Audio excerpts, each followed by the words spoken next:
One of the number one things that limits people's long-term progress, in my opinion, is that many times we overvalue adding weight way too quickly, bro, whether that's in bodybuilding or in strength training. So how can we solve that, bro? Our quick tips today actually come courtesy of a hot take by my boy Brendan Teets that I think will give everyone here a lot of value. All right, so boom, there's a couple different ways we can go about talking about this. Obviously with bodybuilding, it has been bemoaned at this point that when it comes to progressive overload, we want to prioritize building volume first before we increase in weight. And then even before that, sometimes auditing our form, making sure that our form is conducive to hypertrophy. It's been beaten into our heads by now that that is the most effective way to gain size overall long term.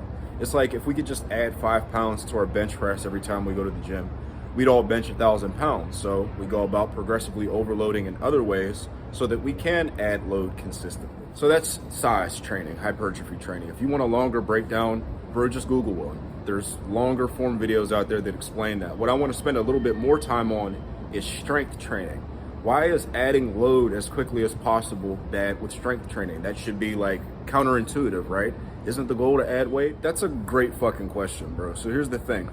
When you approach weight training, specifically strength training, with the idea of, I have a logbook, I have a number in that logbook, and the next time that I come in the gym or at the end of this training cycle, I'm just gonna make sure that it's heavier, that it's a bigger number.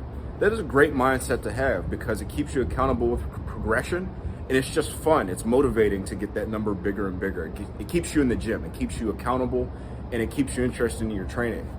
But the limitation with that is that we can't just look at our training as numbers in a logbook. Reason being is that, one, form is very important with strength training. We talk about quality of form and form audits with hypertrophy training and it being important. It is equally important in strength training, but just for a different reason.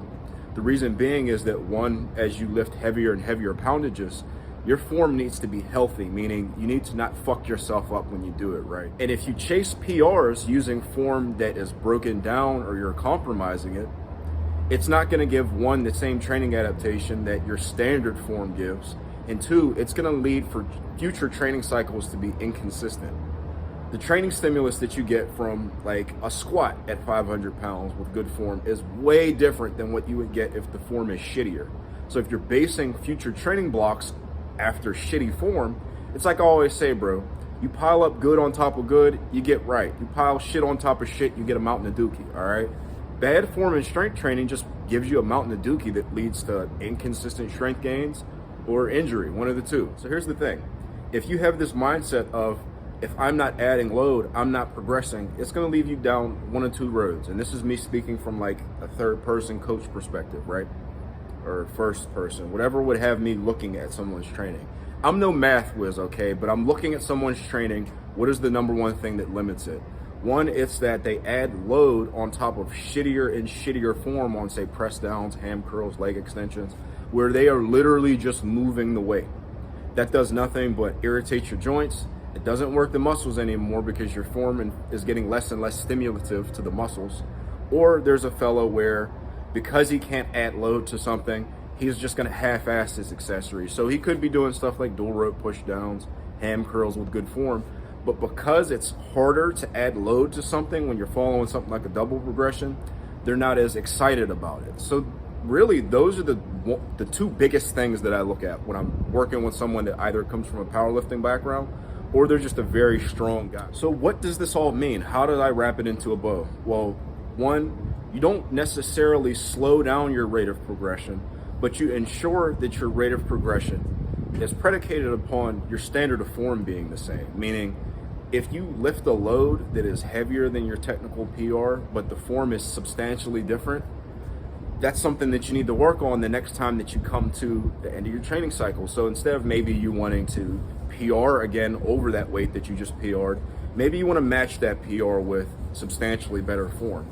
That is going to allow you to, one, cultivate better long-term form that keeps you healthy and injury-free, and two, it just keeps your training more consistent. You fellows let me know what you think about that in a comment down below. We can get a discussion started. We're gonna get right into the Q&A. The first question is, what are my thoughts on someone having a separate back day or a weak point day if they have a weak point? I think that that's an excellent idea, and it's funny we're talking about back because I just dropped that video where in the thumbnail I'm like, dude, I can't fit through doors anymore. Here's the thing about back.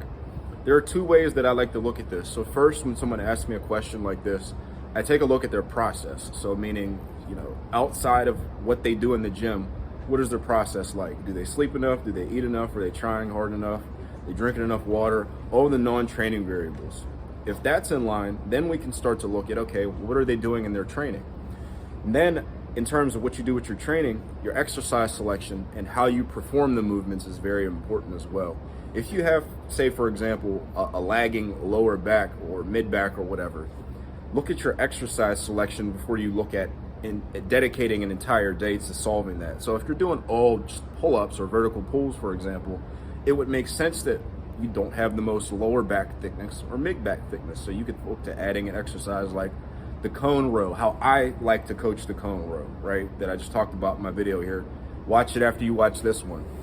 That's really good for bringing up the mid back and the lower back. Now, if you do an audit of those two things and you find that you still don't have the level of development that you're looking for, look at it. How long have I been doing these things?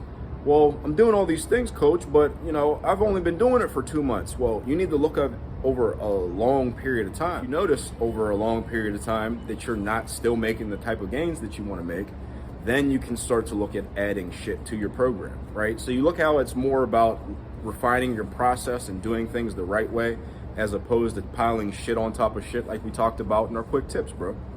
So if you find all those things are taken into account, you're still not making good back gains, absolutely, bro, add a back day. It just makes the most sense. This next one was super funny, bro, because honestly, like when I looked it up on Instagram to see like what the poll was looking like, sometimes I'll drop a poll on the Instagram questions and it was like 50-50. So I'm like, man, I got to talk about this one. But this fella said basically that shoulders are more important than lats for the V-taper, which, I had a ball with that, right? So I literally drew a stick figure with big lats and then one with just big shoulders. And I was like, bro, which one looks more like a V? And then another guy countered like, look, bro, you got the proportions all wrong. You made this dude way wider and blah, blah, blah. All that aside, I think, well, y'all tell me what you think first. What's more important for the V-taper? Is it lats or is it shoulders?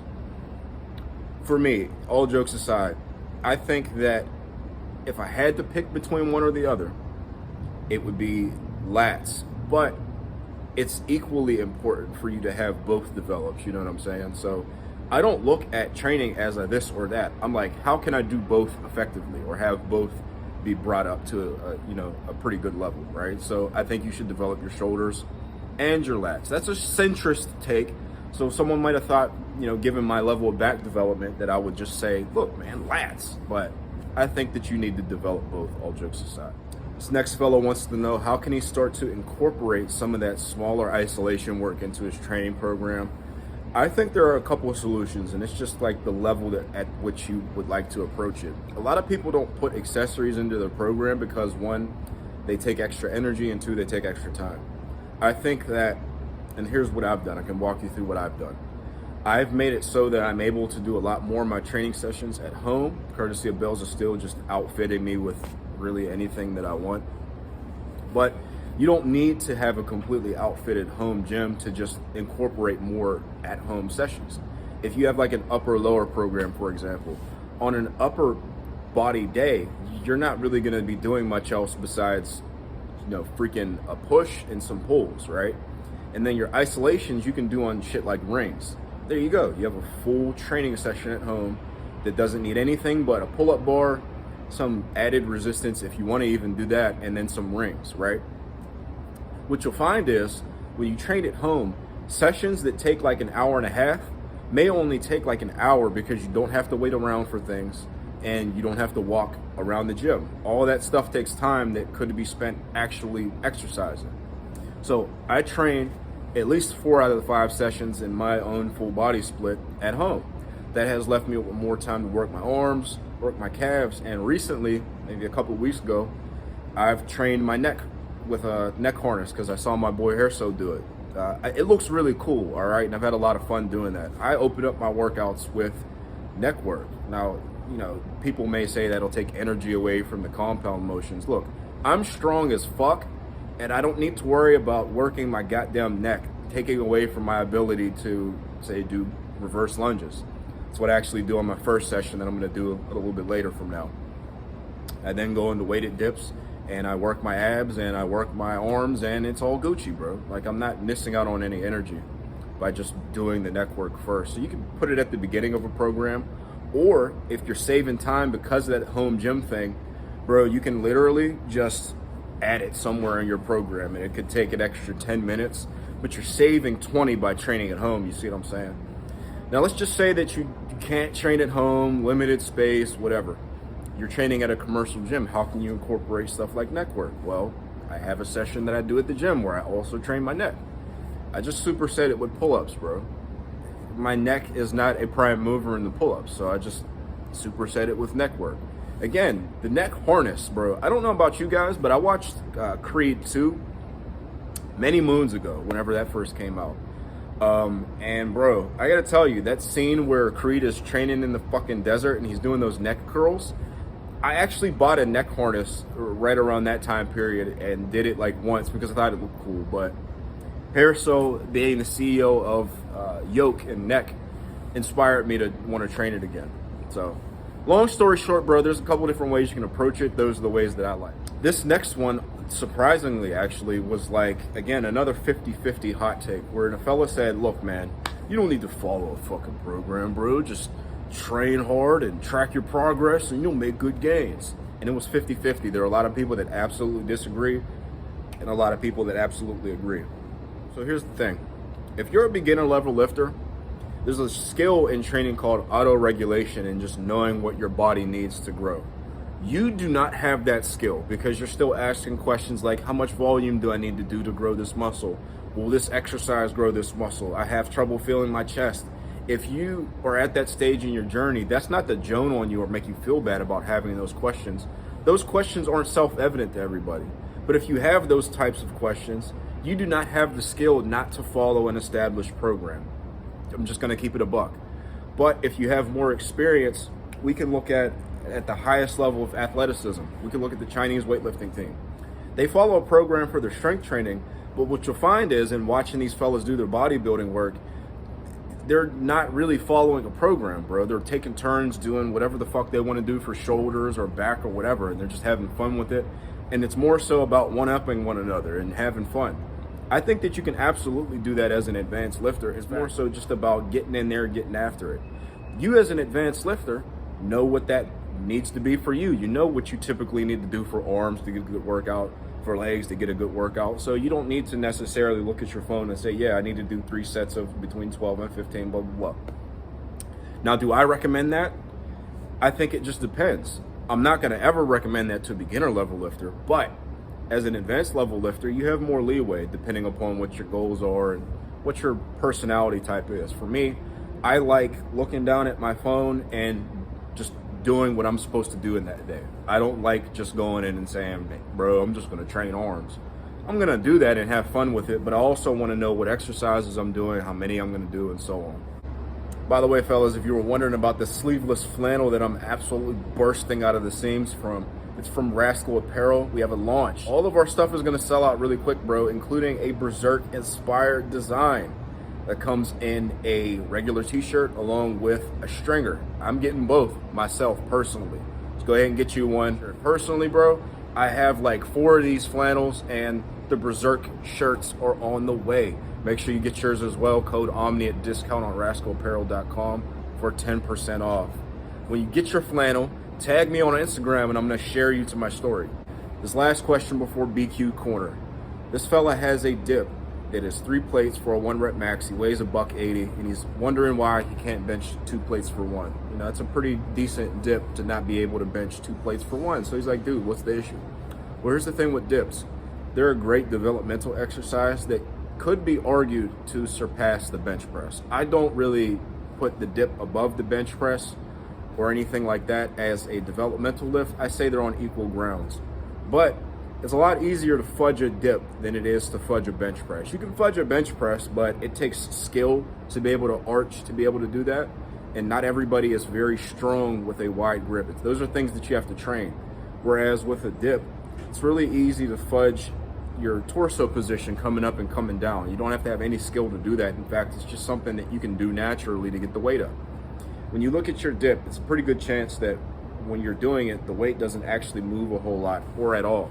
There's a way that you can like position your torso on a weighted dip to where the weight might move. Like, bro, the space between my two hands right now, it might only move about that far.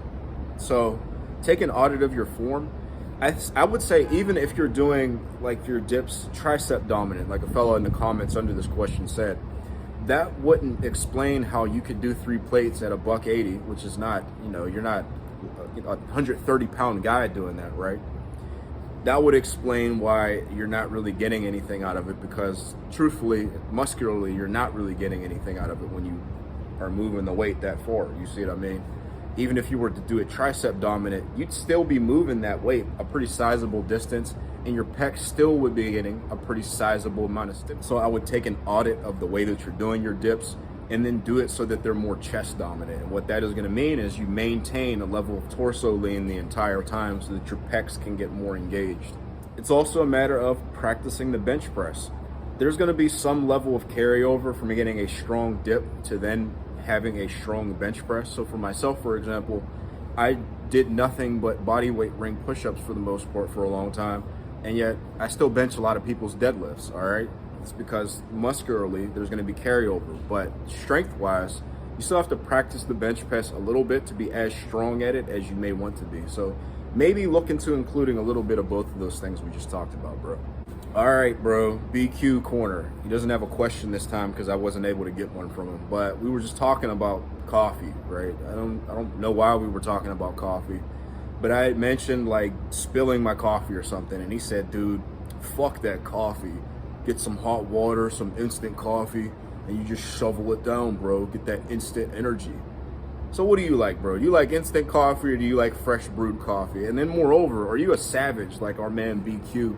And you're just gonna take a scoop of fucking goddamn hot coffee to the head with some water, and then, you know, get to business. You know, which camp are you in? But fellas, this Q&A was a lot of fun to make. If you have any questions about the questions we answered, please let me know. If you have any questions for next time, please let me know as well. Let me know what you think about those hot takes we talked about. Those were some spicy ones this time. Watch these videos wherever they're at now that you've watched this one.